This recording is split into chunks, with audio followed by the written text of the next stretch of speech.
This episode of Fire 2 On Air is brought to you by the Ejay and Fickle School of Terra Mystica.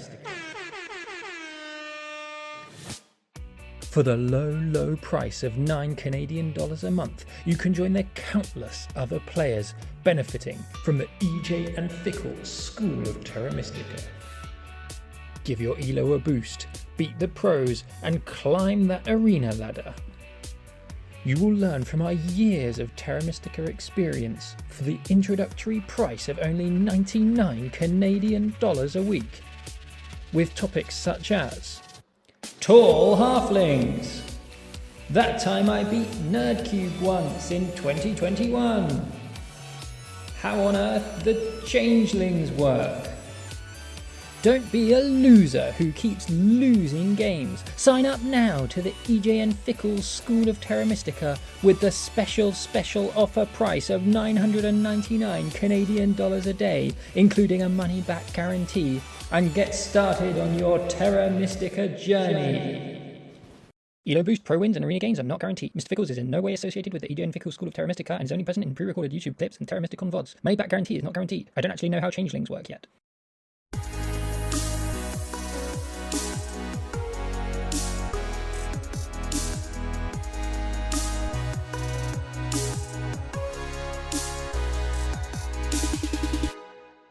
Hello Terra Mystica fans. Here is something that I've been thinking about doing for a while, but with the second ever Terra Mysticon 2024 just around the corner in September, I thought maybe now's the time. Maybe there's some people out there who want to learn, get better at the game, get ready to take on the world's best in Montreal. So this is how to get better at Terra Mystica. Now, conversation with Mr. Fickles. We talk about it in the course of the thing, but what this isn't is specific kind of strategy of how to play the game, how to use your resources, what openings to pick. It's not that. That's all out there, and part of getting better is learning some of that stuff. Here we're talking about the kind of more holistic thing of how to learn to get better, what resources are there, what to look at, how to think about things. So we explain all of that in detail, but yeah, this is not specifics of playing the game. This is also not how to get to the very top of the elo ladder to get to be the very best. Mostly because I don't know how to do that because I've never done it.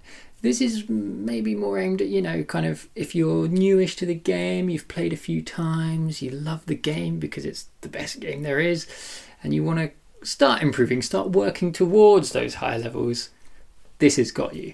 What Mr. Fickles has done is he's made a sort of companion video called From 0 to 200 Elo in 2 minutes or something like that, which I would highly encourage you to watch because that does go into some of the specifics of fundamentals of how to understand the economy and how to use the resources. Always worth watching that. Always worth subscribing to Mr. Fickles. I decided to have him, I sort of decided to talk to him about this because of his amazing introductory faction guide series that he did. So definitely watch those as well. Definitely subscribe to Mr. Fickles. He's killing it with some sort of good sort of introductory, intermediate strategy advice for Terra Mystica. Everything we talk about in this is going to be linked in the description, so I'll put links to everything. I'm also thinking I'll make a kind of document that holds it all, and that document can perhaps stand alone and be a useful thing on its own, or sort of without being linked to this episode. Finally, just to mention it again, I am so excited for Terra Mysticon 2024. I'm not officially associated with it or anything. I've helped a little bit with kind of media stuff in the background, but I just love to see as many people as possible out there. I'm going to be there. Last year was, I keep saying it, was one of the best 4 days of my life. If you're at all thinking like you might be able to get out there, you might fancy it, please do. I'd highly encourage it. Hope it should be brilliant again. I'd love to see everyone there. Come and say hi if you do see me. Thursday the 19th of September through to the Sunday in Montreal. And maybe after this conversation you'll have some newfound skills that you can put to the test and you can go up against the world's best in the Terra Mystica World Open, and maybe you'll find yourself getting into those semi-finals, getting into those finals games after learning how to improve. So without any more, here we go. This is how to get better at Terra Mystica.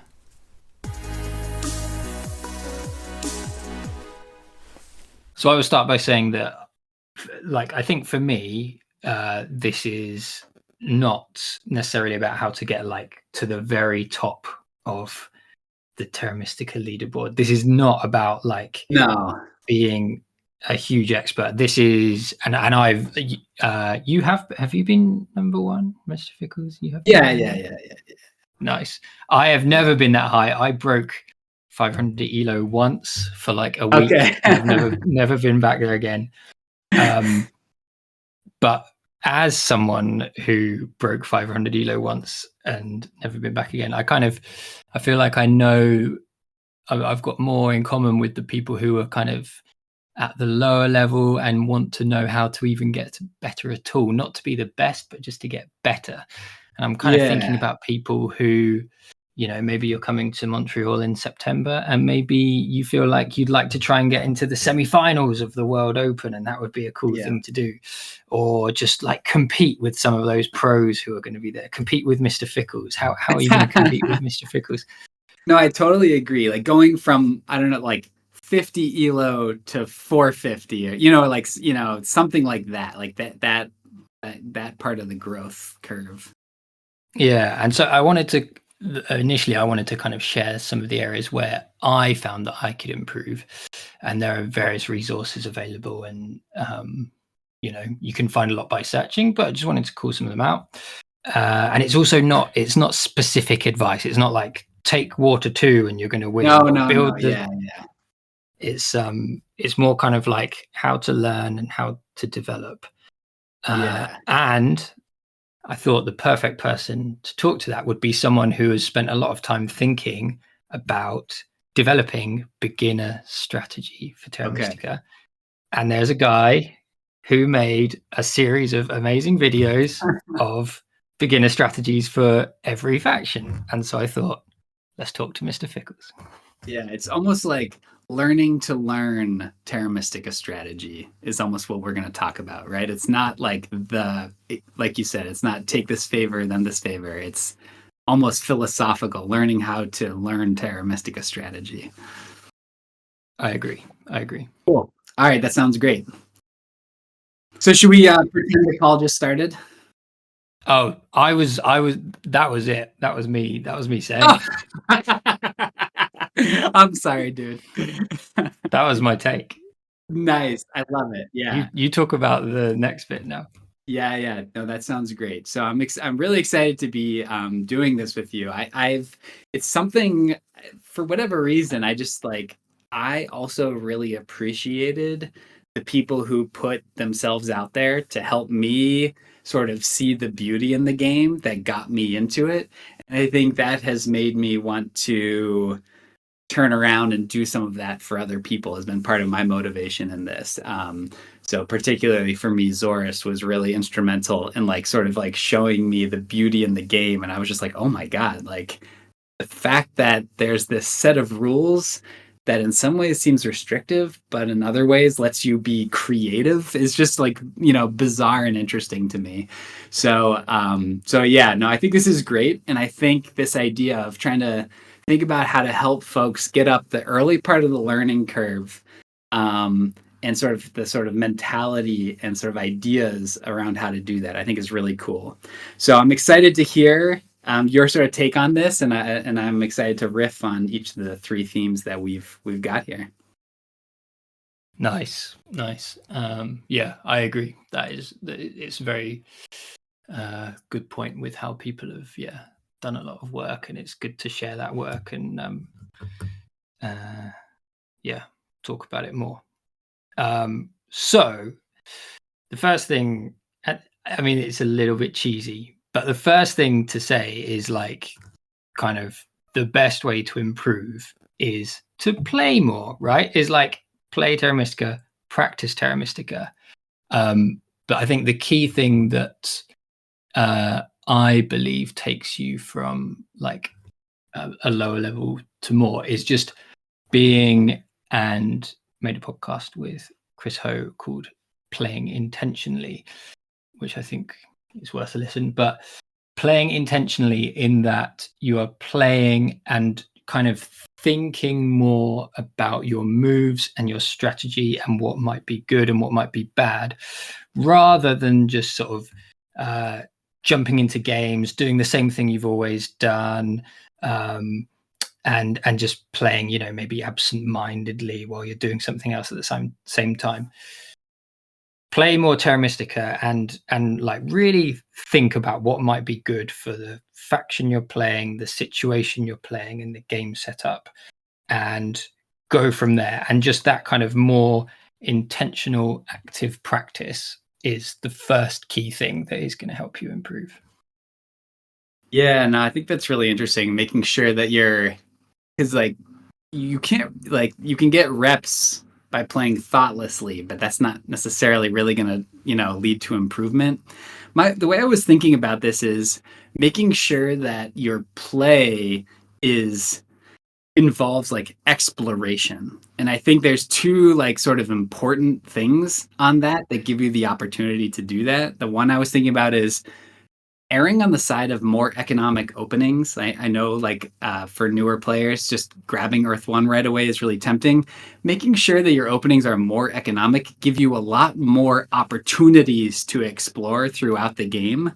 And likewise, focusing less on blocking other people, I think, is actually is beneficial for your learning. So I think when you're trying to go up that early part of the learning curve, err on the side of economic opening. So trying to take economic favors in round 1, fire 1, earth 2, air 2 in particular.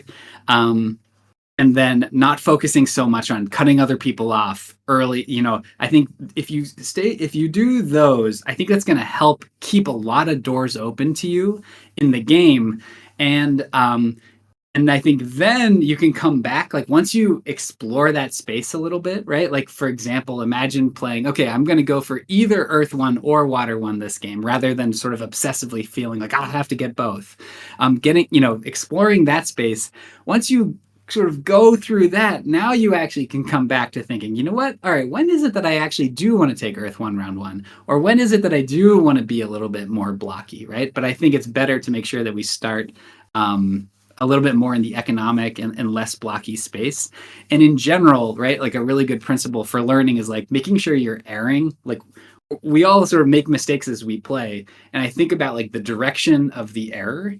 And you want to make sure that you're erring in both directions, so that like what's best is in the middle. And you want to make sure that when you're playing, you're not always like erring on the same side. You want to make sure that sometimes you're erring on one side and the other, so that you're sort of learning from both ends of the spectrum. Let me give a concrete example. So one is like passing tempo. So sometimes people like to pass really early because there's a good scroll. You can take the coins action at the start of next round. That can be really good. But once you get in your head that that's good, sometimes players will then really consistently, they'll pass with a lot of resources in hand that they don't invest in production and building. And sometimes it's good, and sometimes it's actually a missed opportunity to see what would have happened if you had built out. What scroll would you have ended up on anyway, right? Like, you might have all these missed opportunities. So I would say, make sure, for example, with passing tempo, like, you're experimenting with passing early in some cases, and make sure you're experimenting with like really building out as much as possible and not passing early in other cases, so that you start to see that space. And so I think you have to realize that the decisions you're making are limiting what you're able to observe in the game. And so you want to make sure that you're making those decisions that leave those sort of wide opportunities for learning as you play. And if it's a really good point that if you've got more economy, if you just focus on building the economy, there is more space then for you to explore of doing more stuff, basically. And you might find that for a few games, you're coming up short on points because you haven't maybe got the scoring favor tile that you're used to, or you haven't scored on the round track or whatever, but you will have explored more, and also fundamentally you will have learnt better how to build a good economy, which is a fundamental skill. Right. And then I think linked to all that, what I wanted to say, and initially is just once you're doing that, once you're playing and you're trying new things, is then go back and reflect on what the game was and like what went well. Where did you feel like you passed at the right time? Where did you feel you passed too early or too late? Or like, why did things go the way they went? Just reflect on those and then learn from it. And I think maybe it was talking to Chris. He talked about how a lot of the times people focus too much on sort of looking at games where they've made a mistake and thinking like, why did things go wrong? But actually, it's also really good. If you had a really good game, why did it go well? Was it something you did? Can you do it again in the same way? Did you get some certain breaks or not? But just kind of, reflecting on those outcomes. That's cool. Yeah, I like that. Do we go to category 2? Category 2. What's category 2? I think you had leveraging resources. Yeah. So what you were just talking about as being textbook strategy. So there's a whole load of stuff out there that you can use to learn from. And I think some of it depends on like what type of a learner you are. Like, are you the kind of person who wants to sit in front of big YouTube videos? Because there is a lot of great YouTube stuff out there. Are you someone who wants to go on forums and read like text written strategy on the forums? That's all there too. There's like amazing statistics that you can dig into. So we can talk a bit about specific resources that are out there. And I think there are some that, I guess they used to get circulated a lot, but maybe now they've been around so long that maybe people don't talk about them as much, and it's worth bringing them up again. Did you want to talk at all about how to use those resources, or should we just talk about what there is out there a bit first? Yeah, I guess I have a couple nudges. I think sometimes people can feel like that, it's like, oh, to play Terra Mystica, I have to know this textbook of ways to play each of the factions, and I can't really be competitive until I know that. And when I am playing the faction, I have to try to stick to this playbook as much as possible. And that's what makes me good, is how accurately I can do the textbook plan. And I think that's sort of like a soulless, joyless way of engaging with the game. And B, I think there's like a valuable mentality shift, which is like there's certain like underlying principles that motivate a lot of the textbook type decisions that are actually what you're trying to understand. So like one video to highlight is Zorus's Understanding Terra Mystica Economy, which is probably one that you saw early on, Ejay, right?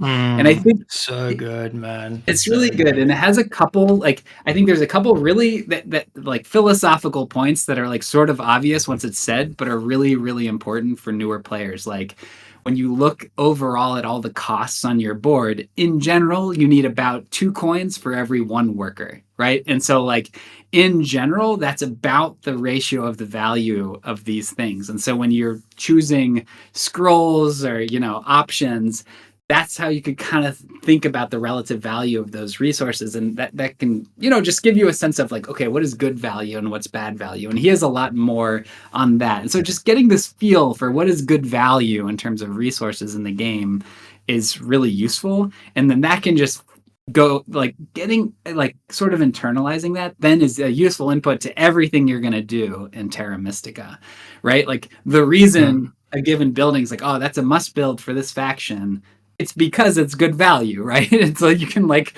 sort of come back to that. And I think another really key insight from that's helpful is, remember, every time you're upgrading in Terra Mystica, you're replacing production, right? So every time you do a trading post, you're gaining the trading post production, but you're losing the dwelling production, right? And so just always remembering that upgrading replaces production elsewhere as like that's a base element of Terra Mystica that we're navigating from an economic perspective.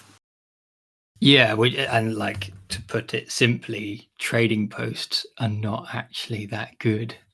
to build a lot of the time is, and when you kind of, I only realized it watching that video. It's like kind of a mind blow moment. You're like, oh right, you don't just build these things because and it makes the game so interesting. That kind of factor. Right. And so the other thing that I want to emphasize around the textbook knowledge is don't let it restrict the way you play Terra Mystica, right? Like, I think one of the reasons it's really helpful is actually it lets you anticipate what other people are likely to do, right? Like, knowing the textbook lets you kind of know what opponents are likely to be doing. They might not stick to that, but in general, right? Like, they'll probably start in these places. They'll probably do stuff that looks a bit like this when they're playing mermaids or whatever. And that lets you plan accordingly, right? And then for guiding your own strategy, you can kind of make it like your default, I suppose, right? Like going into playing a given faction, like the textbook is like, okay, I'll probably do this, but never let that feel like handcuffs, right? If you're ever in a situation where you're looking at it and you're like, I'm supposed to do this here, but like that looks pretty interesting, right? Like that's good. Like actually taking priest here and putting it to that cult, is that better? Like, I don't know. I'm not supposed to, right? I'm dwarves. I should only be focusing on digs in the first 2 rounds. It's like, actually, if that looks like really good value, do it, right? Like, don't let the textbook restrict, like, make you feel like you can't do some of that stuff. So I think that, like, again, that's where having the sort of like general perspective about like sort of what's your philosophy for the value of things, and then trust that a little bit. Don't feel like you have to stick to the textbook because all experts know, right? Like, the Terra Mystica rule, like the reason experts love the game is because all the stuff that's textbook knowledge, you absolutely should be breaking in plenty of situations, right? Like we just said, trading posts are actually not as good as you think. And, dwellings are the backbone of the Terra Mystica economy. So like, the phrase that gets repeated a lot. But also, there's tons of really cool games where people are building out trading posts around 2-3. There are a lot, right? Like, in fact, there was a strategy session at Terra Mysticon on that. So, like, so it's always interesting about these, like, nudges and advice. But what makes it so cool is situationally, actually, it makes a lot of sense to do it there, right? And that's why you should never let the textbook sort of handcuff you. Yeah, I agree. It's telling you the kind of the rough direction that you would probably want to head most of the time, but the exact path you take to get there is up to you, and you should feel free to explore off that beaten path and do other things. But it gives you a really good kind of in the average, you want to be doing this, and then you can divert a little bit. Yeah, let me give 2 examples. I think one is seeing a situation where you're like, wow, with this move or this couple of moves, it's just really good return on resources. Like with these 2 things, I'm like, actually would be producing a ton. I'm getting a lot back for that over the next couple of rounds. Like that just seems like a lot to get back for, an investment of a little bit of power here or a priest or a dig. And then you might not know exactly how you're going to turn that into points yet, but sort of saying, okay, you know what? Like I'm going to do it because I see a lot of just general economic value in it, and I'll figure out how to turn it into points later. The other one that I wanted to highlight is a situation where you're like, this is not following the textbook, but it's a lot of points right now. And I see a path where like it's sort of not that economic, but it's scoring a ton right now. And I can see that it won't completely kill my economy, right? You need to make sure like, okay, I'll have those 2 workers and I'll have those 2 spots where I can build dwellings next round. It's not a lot, but it'll get me going again, and I'll score like 14 points this round, or I don't know, and so then you say, okay, actually let me try that, right? I think those are the 2 ends of the spectrum of like, okay, this might make sense here. I don't necessarily need to stick to the typical game plan. Yeah, and just try it. Like going back to the other thing is try the other lines, give it a go. I just want to loop back a little bit to that, to specifically talk about that Zorus. I think the video is called Zorus Understanding Terra Mystica's Economy, and it will be linked and stuff.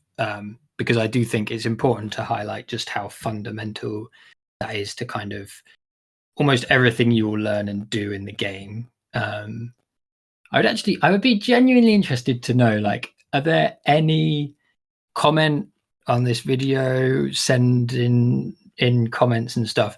Is there anyone who has like got to say like above 500 elo having not ever watched that video? I would be fascinated to know like what, like, yeah, if you're an expert and you've not watched that video, I'd love to hear from you. But to me, like, and I guess you could have independently worked with that stuff out, but Zoras went into his lab and he worked with that stuff out and he showed it to the world and showed us the way. But like you were saying, the fundamental things of like roughly 2 coins for 1 worker, the fundamental thing of trading post not being that good because you lose dwellings, is it like underpins everything that you will then build the rest of your strategy on. So watch that video. Yeah, for sure. Yeah, there's a lot of good stuff out there. Another video I really like is Claybo's openings video, where he kind of walks through, like, you know, he says a dwellings only opening. What does that look like? Why is it interesting? What are the factions that tend to do it? Then he says, okay, how about temple and dwellings? Or he says, how about a 2 temple opening? Who tends to do that? Why is it good? You know, when is it good? I think that video is really nicely put together. It will make you super strong. Yeah.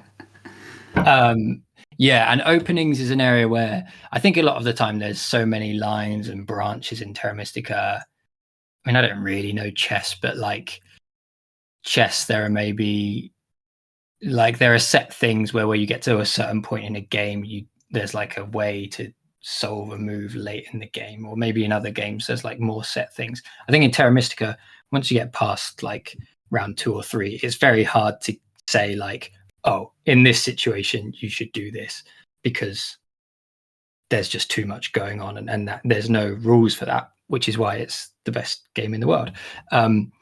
But learning some openings and some like rough openings of like, yeah, here's factions that are good at opening with a dwelling rush, here's factions that are good at opening with a sanctuary, and what you can achieve with the base resources you get in the game for a few factions is a good thing to just learn. I wouldn't recommend always learning that much. I have a little kind of, because I'm not good at learning that stuff, I have like a spreadsheet that like lists a load of like basic things and like what you need. Like if you want to open Darkling Sanctuary, I've got a little thing that tells me you need like a worker's action, you need this bonus tile, you need this many extra coins from Leech, and it, yeah, just knowing those like round 1 things are quite good. Yeah, especially for round 1, I like the workers. You could almost like count out like, okay, I have 6 workers. I would need, 8 or 10 to get this done, or maybe I only need 6, right? Like I often think about in terms of the workers as the bottleneck in round 1. If anyone's listening that hasn't seen them, I've created sort of these like introductory faction guides on my YouTube channel. And so that also is like, if there's a particular faction you want to, as opposed to sort of big picture stuff, if you want to go by faction, that could be an option for playing around with as well. And if you have ideas, honestly, another thing we should throw out there, Ejay, is if newer players, folks who are trying to go in that getting from 50 elo to 500 elo or what have you, have things like, oh, this, a resource that's not out there that would be amazing to have is blank. It would actually be really helpful to get that feedback as well. I have limited bandwidth to put out stuff, but to the extent that I have bandwidth to do it, I want to be directing my energy to what would be most helpful to folks. So that's good to hear as well.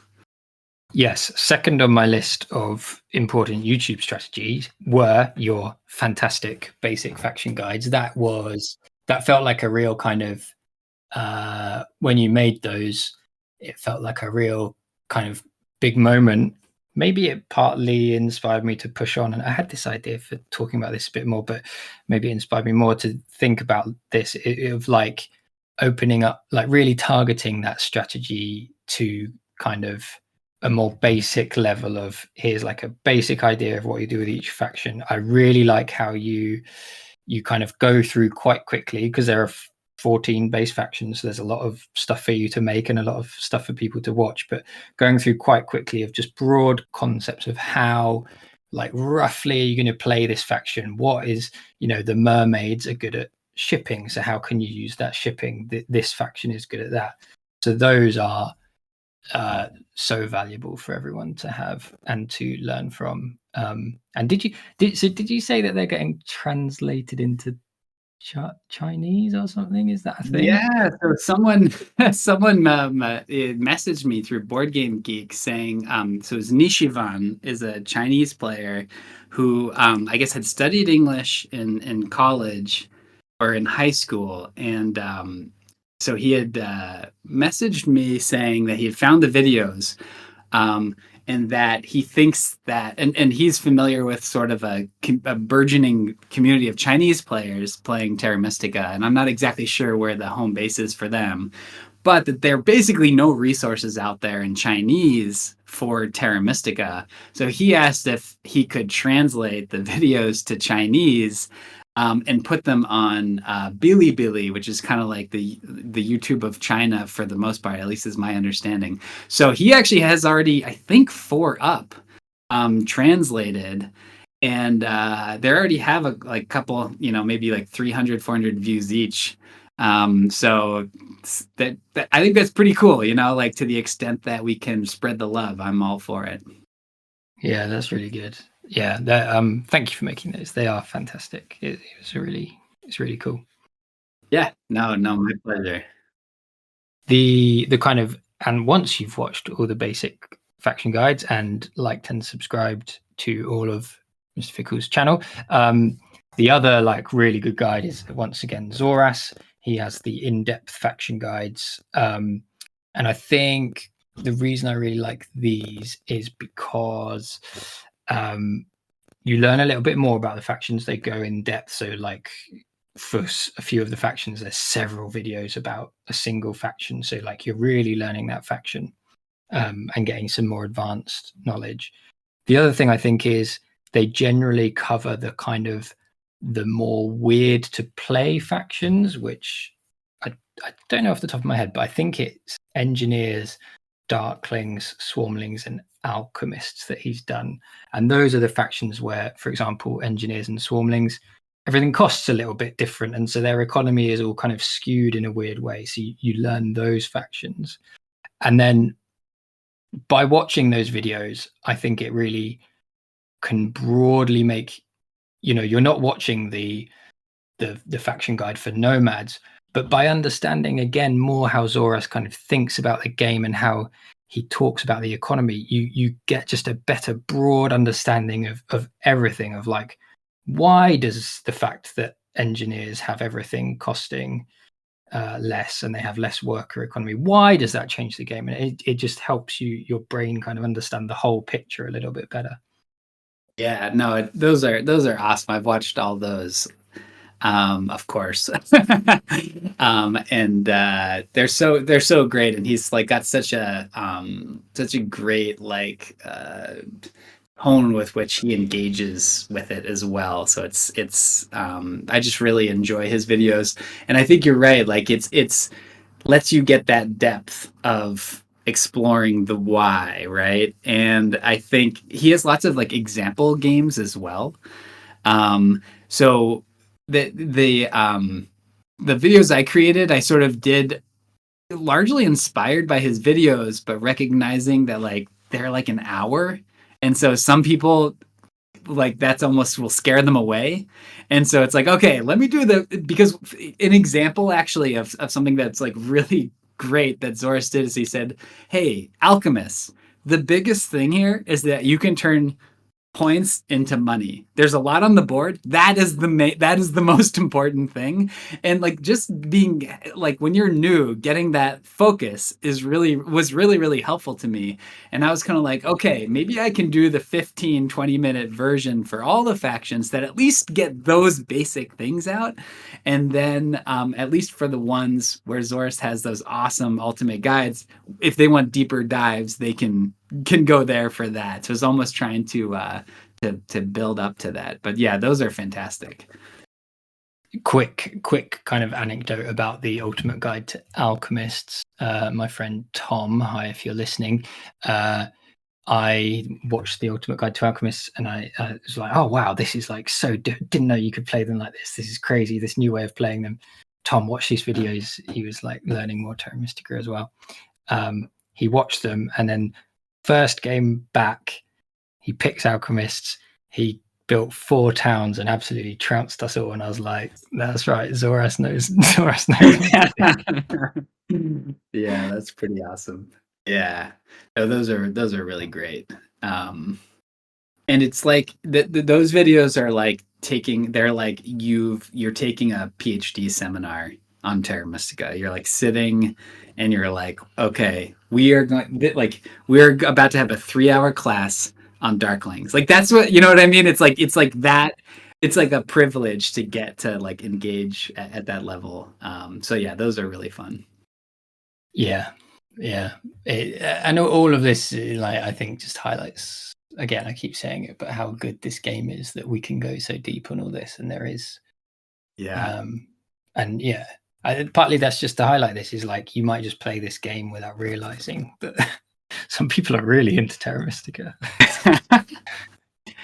I think another thing that's been important is so much of the strategy stuff out there for Terra Mystica was very Snellman terminology based on Board Game Geek articles, where you needed like a separate glossary on a different page to even read it. And I think that's just like a big hurdle for a lot of people to even engage. So I think it's good that we have a wave of content and strategy stuff that is not dependent on knowing all these different terminology, like, you know, shorthands for what a particular scroll is or power action. Yeah, I also have a spreadsheet that tells me what Bond 1 and Bond 2 yeah because I never learned that. So yeah, shout me if you want that spreadsheet. Your copy. Quickly, I wanted to just talk about, in case you're the kind of person, I remember when I was learning, I would just sort of sit like at work when I was bored and just read the Board Game Geek forums. Obviously, you know, if you like board games, you probably know about Board Game Geek, but there's this like huge website where everything is, but there is a load of stuff on the Terra Mystica forums there. If you want to read text-based stuff, I would say, like you were saying, Dan, it's kind of, it's older and it's more Snellman based, and that means that it, like, in a way, perhaps the meta has moved on a little bit since a lot of that content was created, but it's still good, and it's kind of interesting to go back and read that. The kind of faction by faction guides are called Let's Talk About. So I've got Let's Talk About Auron, a strategy discussion series. There's one of those for every faction, including Fire and Ice factions. They were made by Steve496. There's some really cool threads, and I'll link to all these where people have talked about statistics of different matchups. Again, more Snellman based, so like the kind of classic matchups. And then there's a few other bits and bobs, like you were talking about kind of playing more less blocky, and that's something that Nerdcube talked about when he was he did a post which is similar to what we're doing here, which was kind of like a how to like progress your game to the next level. That's a great post with some like really good points to read. It's also it's interesting to see like what early, like this, like the game came out in 2012, and like it's so interesting. It's almost like a little like glimpse into the archives. I mean, it's literally a glimpse into the archives of like what the conversations looked like back then, and like what massive leaps forward some of these people made strategically, right? Like, and even if even if it's not like, I mean, none of our strategy stuff is perfect, right? Like none of my videos, none of our stuff is like perfectly right. So of course there's things you can pick on, but like to see the leaps forward at these various points in time and the contributions made is really cool. Recognizing that in the follow-up dialogue on Board Game Geek, of course, you get some people who don't know what they're doing commenting on this stuff too. So like, you know, you just want to be a little bit careful on reading some of that, but the original posts and whatnot are really great. Actually, on that, if anyone's like, Claybo has this awesome like history of Terra Mystica video where it goes through and basically walks you through these like breakthrough moments that have happened over the years and like these new developments. It's actually, it sounds kind of crazy to describe it that way. It's a fascinating video. It's like a little mini documentary that he made that was really neat. But yeah, okay. We should probably get back onto the theme, though. Do you want to go to category 3? Yeah. So category three is all about kind of getting feedback and learning a bit from the experts that are out there that have shared their knowledge and shared their experience of the game. So I think the first thing, like I said, is when you play games, play more intentionally, try and improve, try and learn. And first of all, have a look yourself, reflect yourself, think like, how did that go? What happened? But a great thing to do is, especially if you have it's really good if you have a specific question, like, okay, it was the start of the game and I chose to open with a dwelling rush. Was that the right choice in this scenario? Or at the end of the game, I tried to get 18 points for winning network, but I think maybe I should have done this instead. If you've got specific questions, that's a fantastic thing to then go on to. There are loads of different Terra Mystica Discord servers around, or the Board Game Geek forums if you don't use Discord, and post those things and ask about them and post a link to your game. You can, like, people can scroll back through it on Board Game Arena. And people will help. This is like the fantastic community we have. People are really willing to sort of share their experience, share their knowledge, and help you if you're curious to learn. Post your games and ask, and you will get some really good feedback from, like, the best players in the world will be on hand to give you that feedback. Yeah, definitely hop in the Terra Mystica Tuesday League Discord, and we can continue to get folks roped into the Terra Mystica community from there. Absolutely, I think that's part of what makes it fun, right? Is that sort of interaction. I wanted to add one thing on the sort of reviewing games aspect, as we're kind of talking about, like, learning how to learn Terra Mystica strategy, right? One thing I really like to do, so on Board Game Arena, you can go to any game that was played, and then you can do, I think it's called Watch Replay. And once you open that, you pick which player whose perspective you're going to see, and then you can kind of click the play button and it'll go move by move through the game, or you can go to the end and it'll go pretty quickly through the actions. If you ever want to pause it, you just press the play again. And I like to do that, and I play a game called Guess the Next Move. So I'll do that for my own games that are like more than a week old. So I have forgotten maybe what the decisions I've made. Or I'll just pick an awesome player. I'll open their game, and I'll just play the game from Deep Finesse's perspective, and I'll every turn be like, I think this is what I think he's going to do next, and so you get the immediate feedback, right? Of, did Deep Finesse do what I would have done in that situation? And if he doesn't, that's really if he does, hey, I pat myself on the back. If he doesn't, I say, oh, that's really interesting. I wonder what he was thinking, right? And you get that immediate feedback, and you have that counterfactual of sorts. So I really like to play Guess the Next Move. And for my own games, this is a little bit like similar to what you were saying, is like, I then will click through my own games and see if me now would do the same thing that me 2 weeks ago did. And I'm like, usually it's, but in every single time I do that, I find moments where, like, really, I chose to do that there, huh? Like, even to, so that's kind of like my favorite way to engage with that. I really like that. That's great. I've not heard that before, but that's a fantastic idea. Yeah. Comparing yourself to the really best players and looking at yourself, and maybe there was like a reason, if it was a live game, maybe you were under pressure, you'd like run out of time, or there was like other stuff going on that meant you like weren't thinking straight. And going Yeah. back and checking. That's really good. I like that.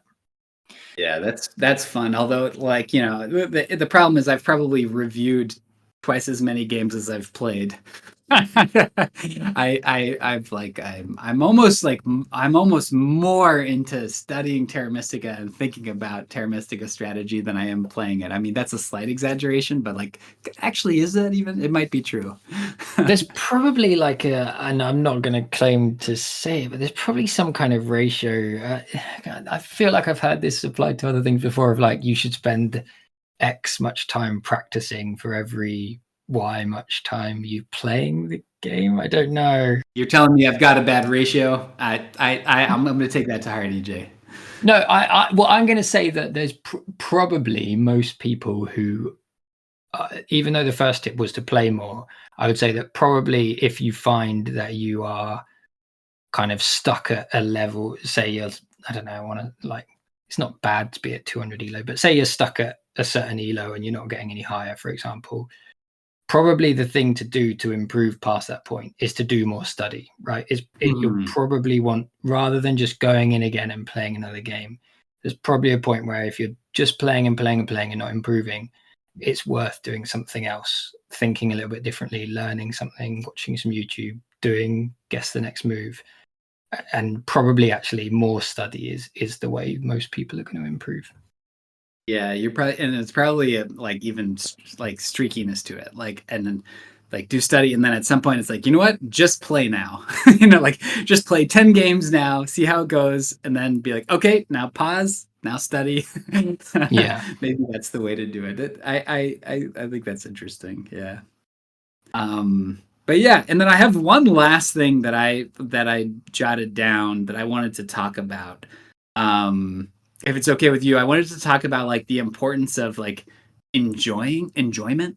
Like I think sometimes as we get into Terra Mystica, it starts to feel like something serious, which is which is part of what makes it fun, right? That we take it seriously, but like I think sometimes then people can end up playing in a joyless way because they get so obsessed with it. They just want to win. So I just had a couple comments on like, I think one of the reasons studying the game and thinking about the game from like a strategic principles or strategic philosophy perspective is it also really helps you enjoy the process separate from the results. And I think it's okay if there are games where you're like, I really like the game I played. Like I had a Chaos Magicians game maybe a few months ago where I actually got third place, and usually I would be pretty unhappy with that. But I look back, I at the time I was like, I played a really neat game where I think I can't remember the details of it. Maybe I avoided taking like any scoring favors, and I actually liked the decisions. And I thought I did some interesting things. I rewatched it and I was like, I still like this game. I got third place, and what happened was two other people just also had really good games and beat me by a couple points. And like sometimes that happens, you know? And so I think for me, when I'm in a healthy mental place, I'm able to appreciate the process of a game, recognizing that like, other people also will have really good games sometimes, and sometimes that edges me out, even if I play well. And like, and I can still appreciate the process. Yeah, that is a very important thing to note for sure. Is appreciate the process and most importantly have fun. Yeah. And I think just a couple other things on this in the enjoyment. There was a quote from Roger Federer about how he was able to stay competitive for so long in tennis. And someone asked him like what the key of that was. And he said that the reason he was able to keep his drive for so long and not get burnt out was that he got more joy from winning than the pain he felt from losing, which I think is exactly opposite to almost everybody as they become excellent at something, which is that you start to raise your expectations. My elo goes up, and now I'm like, I'm this elo, I'm 700 now, like I should win every game or whatever, and then I can only be disappointed. Even if I get first place, it's not like I don't even feel good anymore. It's like, hey, I did what I was supposed to do. But if I lose, I'm like, wow, like that was a failure. That's not a recipe for happiness, right? Like that's a good way to be unhappy in how you engage with something. So to hear Federer, who like, absolutely has the highest expectations of anybody, to say he still lets himself really enjoy winning and tries not to beat himself up relentlessly for losing, is like, wow, I would like to follow that model. That feels like a way to still enjoy a game, even as you sort of take it more and more seriously. I love it. That's really good. I just wanted to quickly talk about streams, but did you have anything else you wanted to? No, I was just also going to add, like, it being a social thing is so fun too, and makes it an enriching experience. So the way you talked earlier about like posting games and let there being social exchange on Discord, getting to know people, watching their streams and chatting with them in streams, coming to the Terra Mystica conference and meeting people there, like that adds so much to the experience of learning. It's sort of like we all are learning it together and exchanging ideas. And I think that also helps it feel like something bigger than just I'm slaving away pursuing excellence in this niche thing by myself. Yeah, that's a nice point, which kind of, so like the final thing that I think is a really good way to learn, and this is where I did a lot when I was kind of working at home in the pandemic, is by watching expert players play and talking about their games. That is a big kind of thing that has sprung up out of Terra Mystica.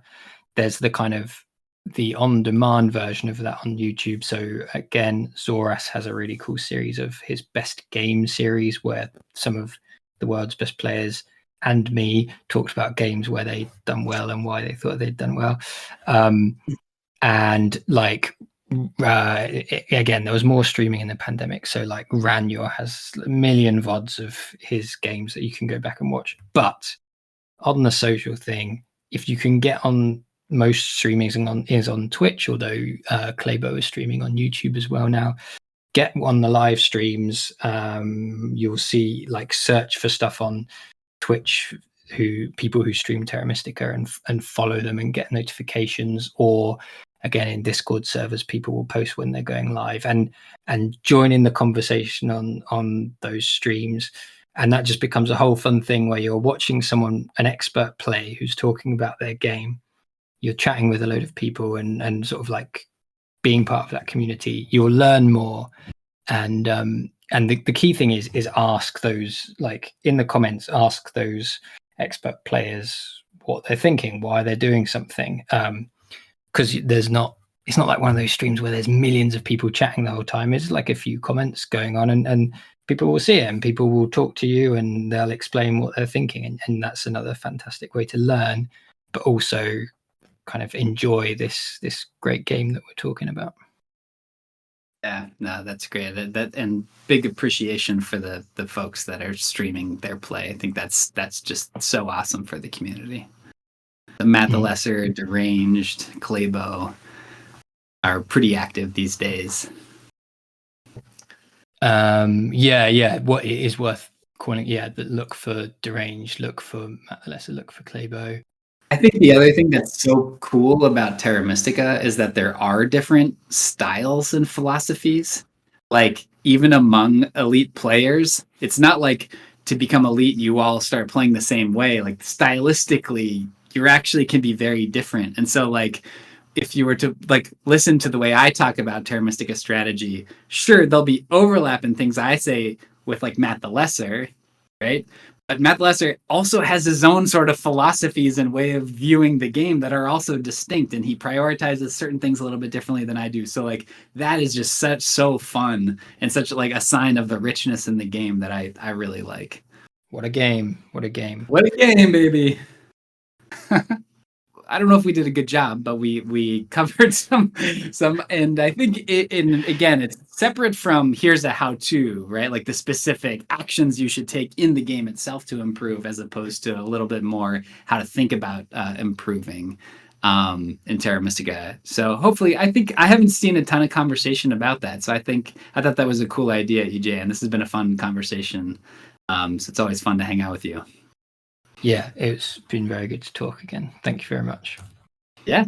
See you later, Mr. Fickles. All right. See you, EJ. Bye.